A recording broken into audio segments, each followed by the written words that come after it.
qui essaye de nous enfermer sous-estiment la colère du dollar. Pour les grosses peines, les potes libérés, ceux qui portent le bracelet. Pour les Elvira qui passent le portique et ceux qui font tout rentrer. Parce qu'on a tous des proches qui sont ou qui ont été emprisonnés. Un frère, une voisine, une camarade de lutte ou un cousin. Parce que quand on se tape une embrouille avec l'administration pénitentiaire, on peut avoir envie d'en parler. Parce que ça nous renforce d'écouter les témoignages des autres.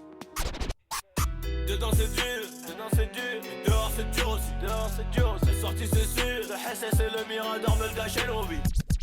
À chaque jour suffit sa peine, moi je respire à peine. Le café, la sirène, mon temps. Que ce soit à Fleury ou à Fresnes, le temps fait la tête. Et moi je traîne seul dehors. Politiqueur dehors, petit frère emprisonné. Je me demande quoi écrire dans mes lettres, qui passera sous la censure, me fera rire. 1 heure pour se raconter des bouts de vie, à bout de souffle. Parce que la radio permet de communiquer par-dessus les murs de la tôle. Parce qu'on n'en peut plus d'entendre que la prison nous protège. Casse-Muraille, une émission pour libérer la parole des prisonniers, des prisonnières et de leurs proches. En direct jusqu'à 18h30 sur Prune 92 FM et sur prune.net. Bonjour à toutes et tous. Comme chaque vendredi, on se retrouve pour Casse-Muraille à 18h. Casse-Muraille, c'est une émission de radio anticarcérale qui se donne pour but de porter la parole des prisonniers, des prisonnières et de leurs proches pour expliquer ce que c'est que la prison, démontrer que c'est un système injuste. Et donc, vous pouvez nous contacter au 07 82 98 43 59 pour témoigner de ce que vous vivez et des luttes que vous êtes amenés à mener face à la paix. Aujourd'hui, on n'est pas en direct, on enregistre cette émission et on se retrouve en direct la semaine prochaine. Et donc, comme à notre habitude, on va vous donner des nouvelles de nos correspondants, correspondantes, en commençant par vous lire une lettre de BN qui nous donne des nouvelles. Et après, on avait envie de traiter un peu le sujet de la peine de perpétuité. Et donc voilà, c'est une lettre de BN qu'on a reçue il y a, pas longtemps, 1 semaine ou 2. Salut Casse-Muraille. J'ai toujours hâte de retrouver la solitude que je suis en droit d'exiger dans un CD. Cela va faire 8 mois que je compose avec une cohabitation non choisie et ce n'est pas reposant du tout. Surtout quand nos rythmes ne coïncident pas et que je pratique un taf alimentaire des plus physiques. Ma co vient de se faire opérer du genou et donc je suis en obligation garde malade. J'ai passé 1 semaine à dormir au sol car j'ai du mal avec le lit du haut, au plafond bas, qui m'oppresse littéralement. En revanche, une surveillante a eu l'occasion de lire Sortir de l'ombre qui est en bibliothèque. Elle m'en a parlé et je lui ai remis un livret d'accueil, celui rédigé à Nantes et traduit en 4 langues. Elle en a parlé au chef de détention que j'ai trouvé peu concerné. En revanche, la directrice, oui. Elle m'a rencontré pour en parler et pour envisager d'en rédiger un pour la maison d'arrêt d'ici, donc à Poitiers-Vivonne, et même réfléchir aux modalités d'un accueil arrivant et pourquoi pas de reprendre du service en tant que co-détenu de soutien. Moi, je suis partante. Avec cette surveillante, nous allons étudier la possibilité d'une mise en place assez prochainement. Concernant le 10 septembre, j'ai trouvé d'ici que ça avait été un pchit, et donc, comme vous, que c'était peu concluant. On est en effet loin du mouvement des Gilets jaunes. Pour le moment, il est un peu prématuré de vous parler d'aménagement. En revanche, je travaille ici activement sur un projet pro en vue d'une insertion avec GEPSA Institut. C'est une création d'entreprise, mais en réalité, c'est une reprise d'activité qui a existé. À moi de la relancer, de la développer. J'espère profiter des permes futurs pour mes démarches dans ce sens. Ce n'est pas encore abouti, mais bien avancé tout de même. En novembre, je suis inscrite pour participer à un atelier pour vendre le projet à des organismes de financement, à suivre donc. Sinon, à la buanderie, en effet, je suis la seule femme au milieu de 7 hommes et un polyvalent. Ça se passe bien, j'ai dû m'imposer, oui. Une main de fer dans un gant de velours. J'ai acquis le respect et ne me ménage pas, même si c'est physique, au point que c'est eux qui ont revendiqué auprès de la responsable que je passe en classe 1. Bien sûr, elle m'a expliqué que ce n'était pas possible pour le moment, ils sont tenus à des quotas de classe 1 par secteur. Bref, je continue à avoir une paye de misère. C'est en effet hallucinant l'augmentation de l'effectif, les aménagements de peine et les conditionnels sont tellement difficiles à obtenir. De plus, il y a une pénurie d'experts et les délais d'attente se rallongent allègrement. Et même une fois l'expertise effectuée, il faut encore attendre la rédaction du rapport. Autrement dit, plein d'incertitudes. Il y a une seule JAP pour les 2 centres de détention, quartier hommes et quartier femmes. Alors, même quand on est dans les délais, l'attente n'a pas de fin et la patience s'amenuise. Voilà pour les news du moment. À bientôt, bise, BN. Nous aussi, déjà, on l'embrasse. Et puis, comme d'hab, en fait, elle raconte plein de trucs qui sont assez éloquents et communs, finalement, à la vie en prison. Le premier truc dont elle reparle souvent, c'est le fait d'être en doublette dans sa cellule, alors qu'elle est en centre de détention, et que donc en centre de détention, en principe, il n'y a pas de doublette, en tout cas pas de doublette imposée. Voilà, mais bon, on en a déjà parlé parce que ça revient tout le temps. C'est pénible pour elle, donc ça revient dans ses lettres. Et après, moi, je voulais expliciter un truc. Elle parle du fait qu'elle a passé sortir de l'ombre à lire à une surveillante. Et que sortir de l'ombre, en fait, c'est une BD qui est sortie l'année dernière, il me semble, qui raconte un projet de solidarité qui a été mis en place par les prisonnières de la MAF à Carquefou, donc la maison d'arrêt pour femmes de Nantes, et où donc elles avaient réussi à négocier avec l'administration pénitentiaire d'avoir un petit groupe d'organisations qui s'organisent pour faire valoir leurs besoins, notamment en termes de santé, auprès de l'administration, et que leurs paroles puissent avoir un poids dans les décisions qui sont prises. Voilà, c'est assez stylé. Cette BD, on peut la lire dans les librairies. Et donc ça montre bien aussi sa combativité à mettre en place des projets, et c'est assez chouette qu'elle lâche pas l'affaire comme ça. Carrément. Et notamment, dans les trucs aussi dont elle parle aussi dans la lettre, là, côté tenue de soutien. Du coup, c'est un des trucs qui s'est développé via leur association, quoi. Où du coup, c'était d'avoir un réseau de prisonnières qui sont d'accord quand elles repèrent quelqu'un parmi les autres prisonnières qui va pas bien, de passer la nuit ensemble pour éviter un passage à l'acte, un suicide, quoi. Et du coup, discuter et se soutenir face à la difficulté que c'est d'être enfermé, d'être isolé et d'être coupé des siens, quoi. Ouais, et ça montre bien, quand même l'incapacité de l'administration pénitentiaire à prendre ses responsabilités là sur ce sujet-là, que quand même on sait qu'en prison, il y a beaucoup plus de suicides pour des raisons qui sont évidentes. C'est que la dépression et les envies de se tuer, elles peuvent être très fortes face à l'isolement et les conditions de détention. Et l'administration pénitentiaire, ce qu'elle met en place, c'est des kits anti-suicides et des cellules anti-suicides où elle empêche physiquement les gens de se suicider. Il y a des professionnels qui sont censés être un peu à l'affût et à l'écoute des gens, mais comme ils sont... c'est les professionnels de la prison, donc ils sont la source aussi du mal-être des gens. Donc c'est pas non plus... ils peuvent pas être et la source et le pansement. Et le pansement. Et donc voilà, c'est une solution qui est trouvée par l'AP pour faire peser la responsabilité sur les prisonniers et prisonnières du soin de la santé mentale entre eux, mais en même temps qui paraît efficace parce que c'est j'imagine, bien plus agréable de trouver de l'écoute auprès d'une codée que d'une matonne. Sinon, c'est marrant, elle réagit sur le 10 septembre. Bon, on va pas se lancer dans le débat de ce mouvement, mais voilà.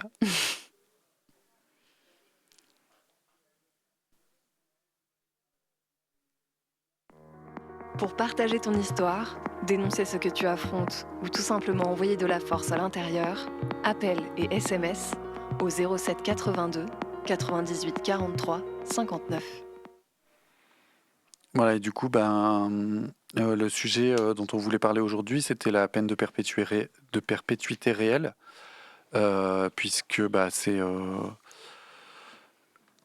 en fait, il commence à y avoir de plus en plus de gens qui prennent cette peine. Du coup, peut-être il faut qu'on définisse déjà qu'est-ce que c'est.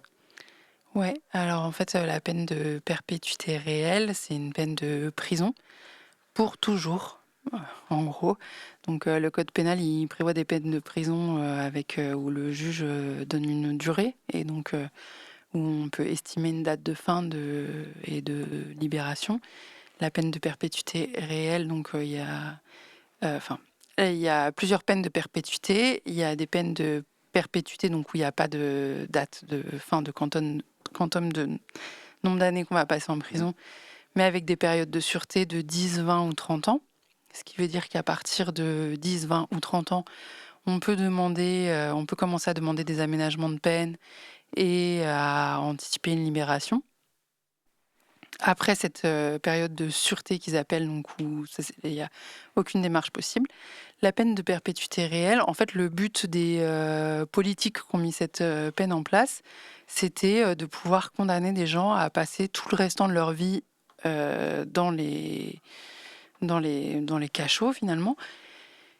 Et sauf que la CEDH a imposé donc qu'il y ait quand même un espoir de sortie. Et donc pour les personnes qui prennent une peine de perpétuité réelle, il n'y a pas de période de sûreté.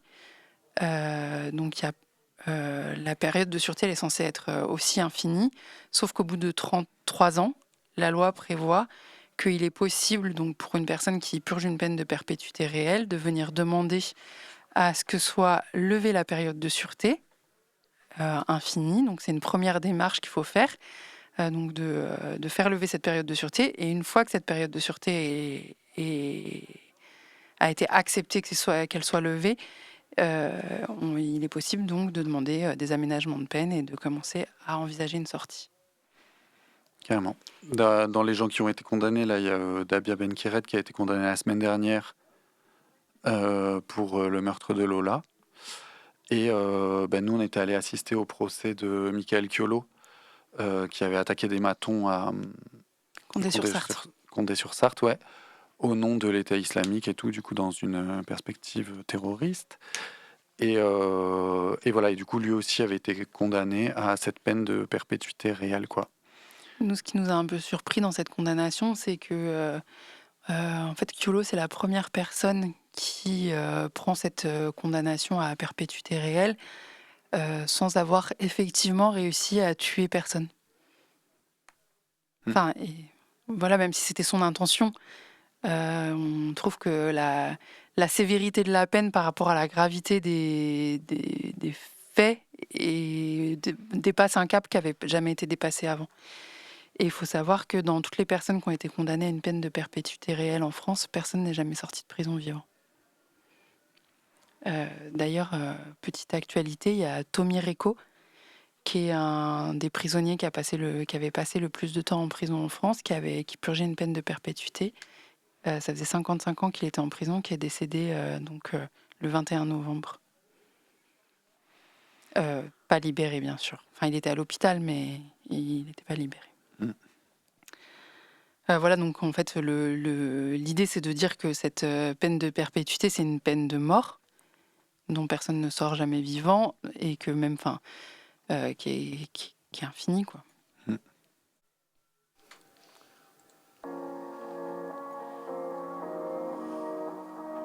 téléphone sonne, encore une mauvaise nouvelle.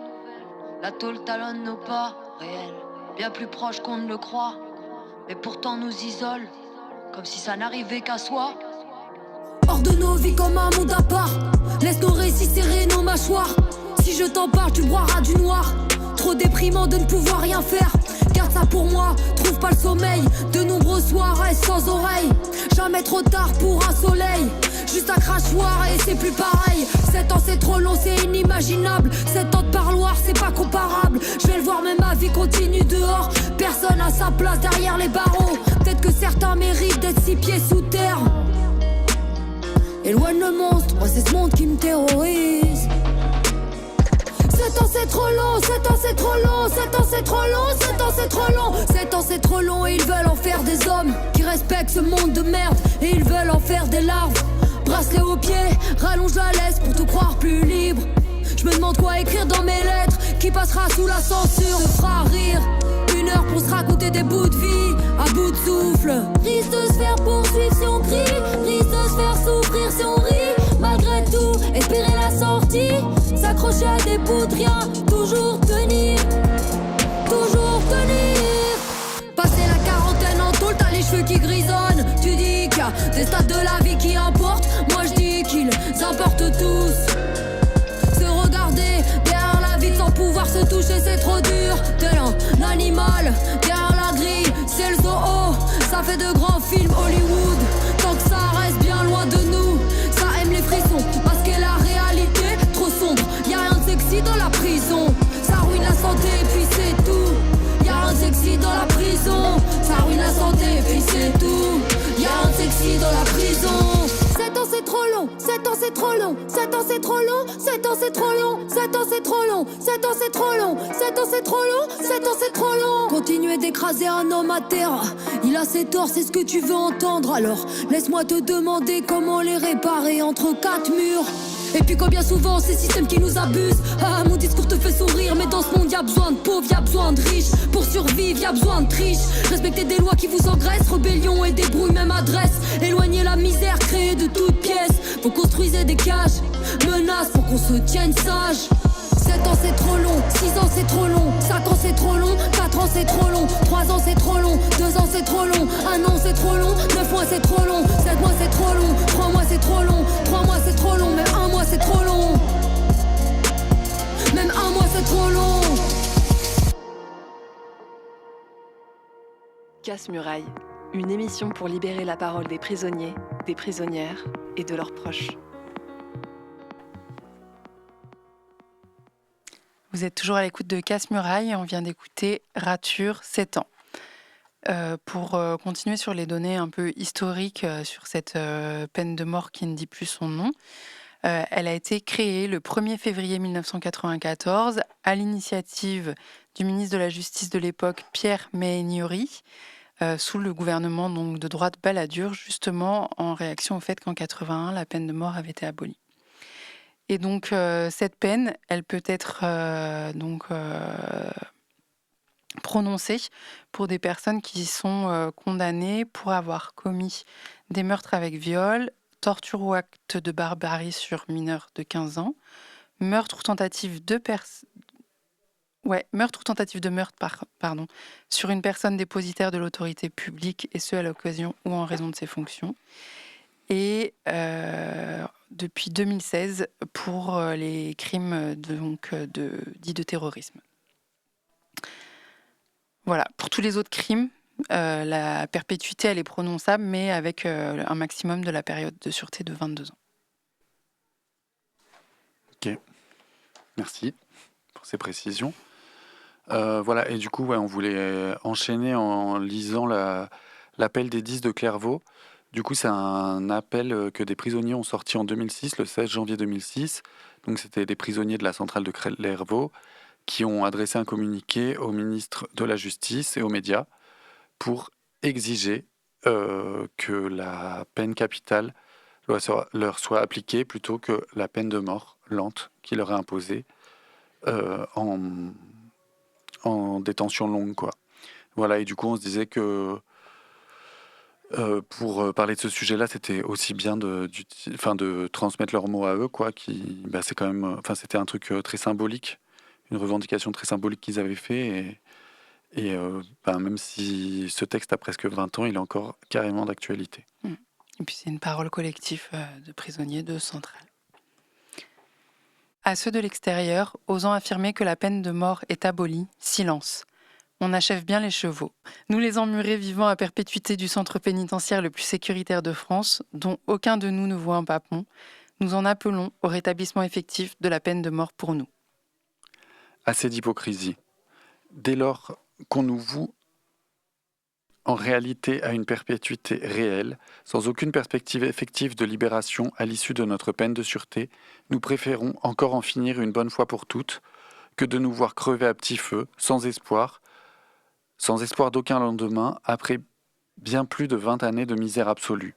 À l'inverse des autres pays européens, derrière les murs gris de ces prisons indignes, la République des Lumières et des Libertés de 2006 nous torture et nous anéantit tranquillement en toute apparente légalité, au nom du peuple français, en nous assénant en fonction du climat social ou à la faveur d'un fait divers, ou encore d'échéances électorales, mesures répressives sur le fondement du dogme en vogue, du tout sécuritaire érigé en principe premier supplantant tous les autres.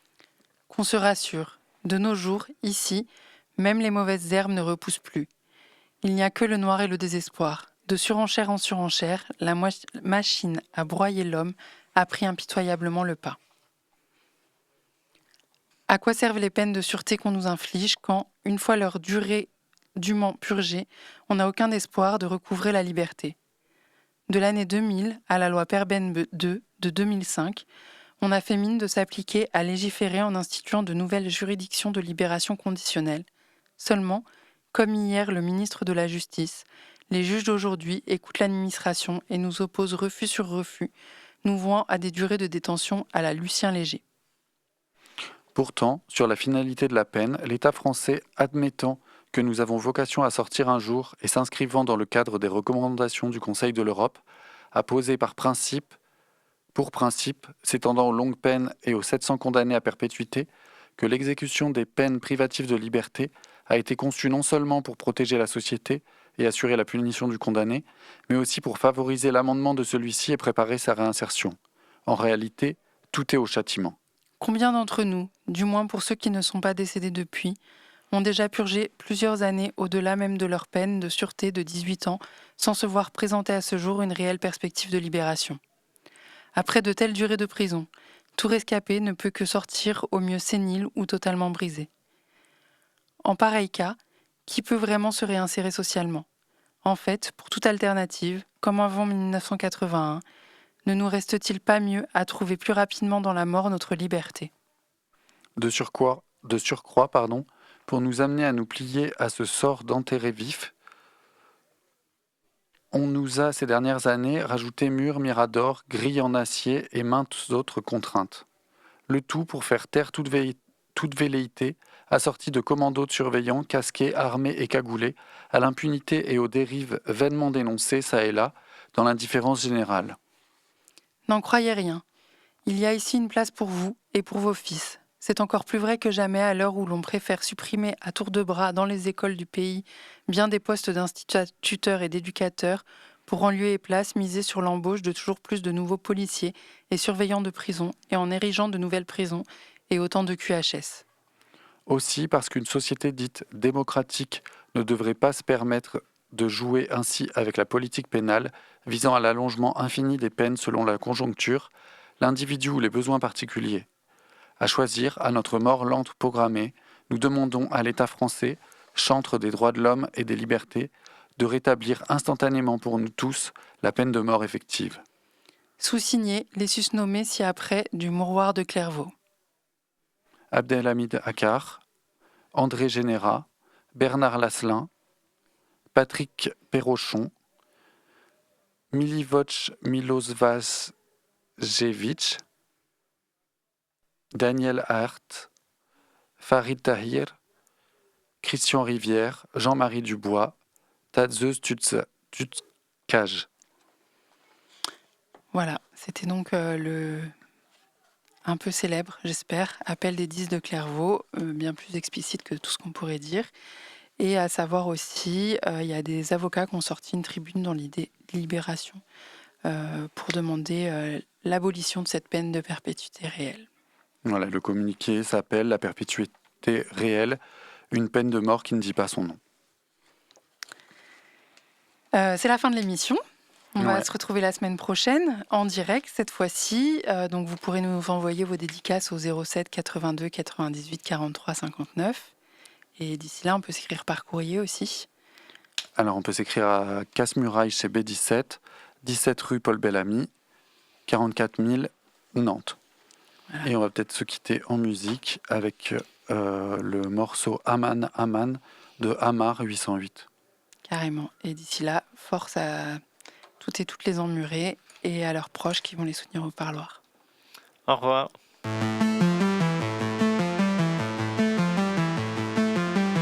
Aman, aman, yelmani. Aman, aman, yelmani. Aman, aman, yelmani. Safi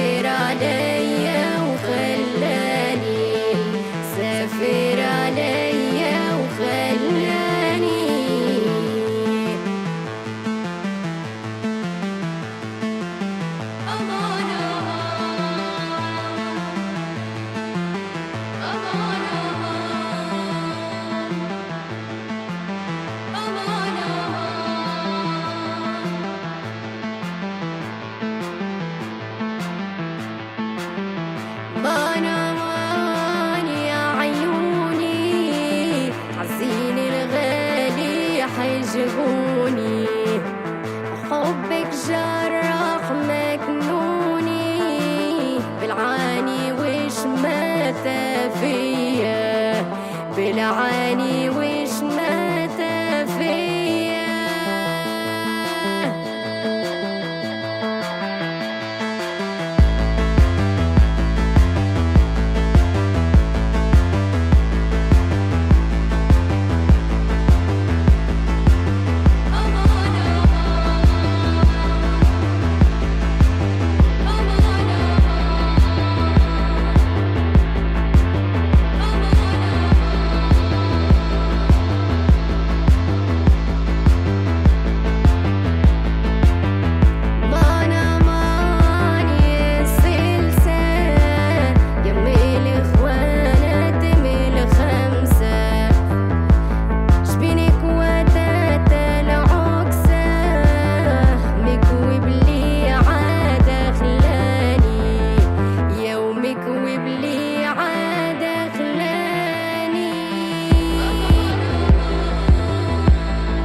Casse-Muraille, une émission pour libérer la parole des prisonniers, des prisonnières et de leurs proches.